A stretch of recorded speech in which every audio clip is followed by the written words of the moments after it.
ಸಮರ್ಥ ರೀತಿಯಲ್ಲಿ ಭಾರತೀಯ ಜನತಾ ಪಕ್ಷ ಕಾರ್ಯನಿರ್ವಹಣೆ ಮಾಡ್ತಾ ಇಲ್ಲ ಅನ್ನೋ ಒಂದು ಆರೋಪ ಇದೆ. ಇದಕ್ಕೆ ಹಲವಾರು ಉದಾಹರಣೆಗಳು ಇದೆ ಸರ್. ಈಗ ಈ ಸರ್ಕಾರ ಕೂಡ ಒಂಥರ ಮೊಂಡು ಸರ್ಕಾರ, ಬಂಡ ಸರ್ಕಾರ. ನಾವು ಎಲ್ಲವನ್ನೂ ನೀವು ನೋಡಿದ್ದೀರಿ, ಸದನದಲ್ಲಿ ಹೋರಾಟವನ್ನು ಮಾಡಿದ್ದೀವಿ, ಆದರೆ ಯಾವುದೂ ಅಂತ್ಯ ಕಾಣ್ತಾ ಇಲ್ಲ. ನೀವು ಮೂಢ ವಿಚಾರದಿಂದ ಹಿಡಿದು ಎಲ್ಲಗಳನ್ನು ಕೂಡ ಅಸೆಂಬ್ಲಿಯಲ್ಲಿ ಸಮರ್ಥವಾಗಿ ಮಾಡಿದ್ರು ಕೂಡ ಬಹುಮತದ ಆಧಾರದ ಮೇಲೆ ಅವರಲ್ಲಿ ಪಾಸ್ ಮಾಡ್ಕೊತಾವ್ರೆ. ಏನು ಮಾಡ್ತೀರೋ ಮಾಡಿರಿ ಅಂತ ಹೇಳ್ತಾರೆ. ನಾವು ಸ್ಟ್ರೈಕ್ ಮಾಡಬೇಕಾಗಿರೋದೆಲ್ಲಿ? ಫ್ರೀಡಮ್ ಪಾರ್ಕಲ್ಲಿ. ಅದು ಎಷ್ಟು ಸರಿಯಲ್ಲಿ ಮಾಡಿದ್ರು ಕೂಡ ಅದು ಟೇಕಪ್ ಆಗ್ತಾನೆ ಇಲ್ಲ. ಅದೆಲ್ಲ ಕೂಡ ಅದು ಬಿಟ್ಟರೆ ಸದನದೊಳಗಡೆ ನಾವು ಮಾಡಬೇಕಾಗ್ತದೆ. ಇನ್ನೂ ಸ್ವಲ್ಪ ತಾವು ಹೇಳಿದಾಗೆ ಸರಿ ಇದೆ, ಇನ್ನೂ ತೀಕ್ಷ್ಣವಾದಂಥ ಹೋರಾಟವನ್ನು ಮಾಡಬೇಕಾಗ್ತದೆ. ಈಗ ಖಂಡಿತವಾಗೂ ನಮ್ಮ ರಾಷ್ಟ್ರೀಯ ನಾಯಕರ ಮಾರ್ಗದರ್ಶನದಲ್ಲಿ ನಾವೆಲ್ಲ ಯಾರು ನಮ್ಮ ವಿರೋಧ ಪಕ್ಷದ ನಾಯಕರಿರ್ಬೋದು, ಯಾರು ನಾಯಕರುಗಳು ಮಾತಾಡ್ತಾರೆ ಅವ್ರಿಗೆ ಧ್ವನಿಗೂಡಿಸಿ ನಾವು ಕೂಡ ಹೋರಾಟವನ್ನು ಮಾಡಿದ್ವಿ. ಯಾವುದೇ ಅಡ್ಜಸ್ಟ್ಮೆಂಟ್ ಆಗಲಿ ಮತ್ತು ಹಿಂದೆ ಸರಿ ಅಂತ ಪ್ರಶ್ನೆನೇ ಇಲ್ಲ. ನಮಗೇನು ಹೆದರಿಕೆ ಐತೆ ರೀ? ನಾವು ಶಾಸಕರು, ವಿರೋಧ ಪಕ್ಷ ಇರೋದೇ ವಿರೋಧ ಮಾಡೋದಕ್ಕೆ.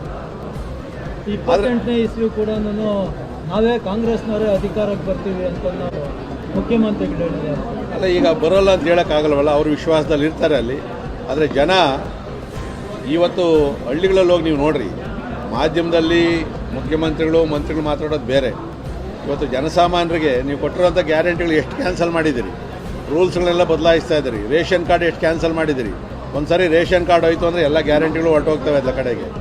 ಆಯಿತು, ಏನು ಅನುದಾನವನ್ನು ಕ್ಷೇತ್ರದ ಅಭಿವೃದ್ಧಿಗೆ ನೀವು ಕೊಟ್ಟಿದ್ದೀರಿ. ನೀವು ಇವತ್ತು ಹಾಲು ಉತ್ಪಾದಕರು ಚಿಕ್ಕಬಳ್ಳಾಪುರದಲ್ಲೂ ಜಾಸ್ತಿ ಇದ್ದಾರೆ. ಎಷ್ಟು ತಿಂಗಳಾಯಿತು ನೀವು ಅವರಿಗೆ ಅನುದಾನವನ್ನು ಕೊಟ್ಟು, ಅವ್ರ ಸಹಾಯಧನವನ್ನು ಕೊಡ್ತಾ ಇದ್ದಾರೆ? ಎಷ್ಟು ತಿಂಗಳಾಯಿತು ನೀವು ಕೊಟ್ಟು? 8 ತಿಂಗಳಾಗಿದೆ. ಅದರಲ್ಲಿ ಎಲ್ಲೈತೆ ದುಡ್ಡು ನಿಮ್ಮಲ್ಲೆಲ್ಲ ಕೂಡ? 10 ಲಕ್ಷ ಕೋಟಿ ಸಾಲ ಮಾಡಿಕೊಂಡು ಇವತ್ತು ಬರೀ ಬೊಗಳೆ ಬಿಟ್ಕೊಂಡು ಇವತ್ತು ಎತ್ತಿನ ಹೊಳೆ ಅಂತ ಹೇಳ್ಕೊಂಡು ಎಷ್ಟು ವರ್ಷದಿಂದ ನಡೆಸ್ತಾ ಇದ್ದೀರಿ ನೀವು? 24 TMC ಇತ್ತು, ಈಗ 18 TMC ಅಂತ ಹೇಳ್ತಾರೆ. ಈಗ ಅಷ್ಟು ನೀರು ಬರೋಲ್ಲ. ಈ ಸಾರಿ ಮಳೆ ಕಡಿಮೆ.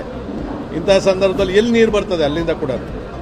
ಇವತ್ತು ಈ ಥರ ಭ್ರಷ್ಟಾಚಾರದ ಅಗರ ನಿಮ್ಗೆ ಗೊತ್ತಿರಲಿ. ಅದರಲ್ಲಿ ವಾಸ್ತವವಾಗಿ ಯಾವುದೇ ಕೆಲಸ ಕಾರ್ಯ ಮಾಡಬೇಕು ಅಂದರೂ ಕೂಡ ಇವತ್ತು ಡೆವಲಪರ್ಸ್ ಇರ್ಬೋದು, ಕಾಂಟ್ರಾಕ್ಟರ್ಸ್ ಇರ್ಬೋದು, ಉದ್ದಿಮೆದಾರರು ಇರ್ಬೋದು, ಒಂದು ರೀತಿ ಭಯಭೀತರಾಗವ್ರೆ ಅವರು. ಯಾಕಂದರೆ ಅವ್ರು ದುಡ್ಡು ಕೊಡೋಕ್ಕೆ ಆಗ್ತಾಯಿಲ್ಲ ಅವ್ರ ಕೈಯಲ್ಲಿ.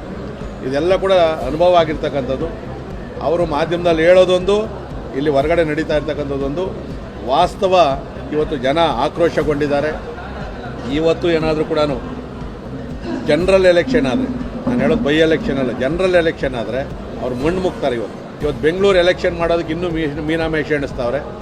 ಇವತ್ತು ಸುಪ್ರೀಂ ಕೋರ್ಟ್ ಹೇಳೈತೆ ಆಗಸ್ಟ್ ಒಳಗಡೆ ಎಲೆಕ್ಷನ್ ಮಾಡಬೇಕು ಅಂತ. ನಿಮ್ಮ ತಾಕತ್ತಿದ್ರೆ ಬೆಂಗಳೂರ್ದು ಎಲೆಕ್ಷನ್ ಮಾಡಿ. ಗ್ರಾಮ ಪಂಚಾಯತಿ ಎಲೆಕ್ಷನ್ಗಳಿಲ್ಲ, ಜಿಲ್ಲಾ ಪಂಚಾಯತಿ, ತಾಲೂಕ್ ಪಂಚಾಯತಿ ಇವತ್ತೆಲ್ಲ ಡಿಲಿಮಿಟೇಷನ್ ಎಲ್ಲ ಆಗಿದ್ರು ಕೂಡ ಇನ್ನೂ ಕೂಡ ಎಲೆಕ್ಷನ್ ಮಾಡ್ತಾಯಿಲ್ಲ. ಇವತ್ತು ಇಡೀ ಒತ್ತಡ ಒಬ್ಬ ಶಾಸಕರ ಮೇಲೆ ಬೀಳ್ತಾ ಇದ್ದಾರೆ. ಇವತ್ತು ಕಾಂಗ್ರೆಸ್ ಶಾಸಕರೇ ಬಾಯಿ ಬಡ್ಕೊತಾರೆ. ನೀವು ನೋಡಿರ್ಬೋದು ಎಷ್ಟೇ ಜನ ಸರ್ಕಾರದ ವಿರುದ್ಧ ಮಾತಾಡೋರೆ. ಅನುದಾನ ಇಲ್ಲ ನಮಗೆ, ಈ ಥರ ಎಲ್ಲವನ್ನೂ ಮಾತಾಡೋದು ನಾವಲ್ಲ, ಆಡಳಿತ ಪಕ್ಷದವರು ಕೂಡ ಅವರೇ. ಇವತ್ತೇನು ಅಂದರೆ ಕ್ಯಾಬಿನೆಟ್ ಎಕ್ಸ್ಪ್ಯಾನ್ಷನ್ಗೋಸ್ಕರ ಒಂದಷ್ಟು ಜನ ಕಾಯ್ತಾವ್ರೆ. ಒಂದು ಸಾರಿ ಕ್ಯಾಬಿನೆಟ್ ಎಕ್ಸ್ಪ್ಯಾನ್ಷನ್ ಆದಮೇಲೆ ಇವರಲ್ಲಿ ವಿಪರೀತವಾದಂಥ ಜಗಳ ಶುರುವಾಗ್ತದೆ. ಈಗಾಗಲೇ ಸನ್ಮಾನ್ಯ ಸಿದ್ದರಾಮಯ್ಯನವರನ್ನು ಏಕಾಏಕಿ ಏನು ದೆಹಲಿ ಕರೆಸಿ ಅವ್ರನ್ನ ರಾಜೀನಾಮೆಯನ್ನು ಕೊಡಿಸಿದ್ರು. ಒಳಗೊಳಗಡೆಗೆ ಆಕ್ರೋಶ ಮಡುಗಟ್ಟಿದೆ. ಮುಂದಿನ ದಿನಗಳಲ್ಲಿ OBC ಮತಗಳಂತೂ ಭಾಳ ತೀವ್ರವಾಗಿ ಕಾಂಗ್ರೆಸ್ಸರಿಗೆ ಹೊಡೆತ ಕೊಡ್ತದೆ. ಇದು ನಾವು ಕೂಡ ಕ್ಷೇತ್ರ ಸುತ್ತಾ ಇರ್ತೀವಿ, ಜನಸಾಮಾನ್ಯರು ಮಾತಾಡ್ತಕ್ಕಂಥ ವಿಚಾರ.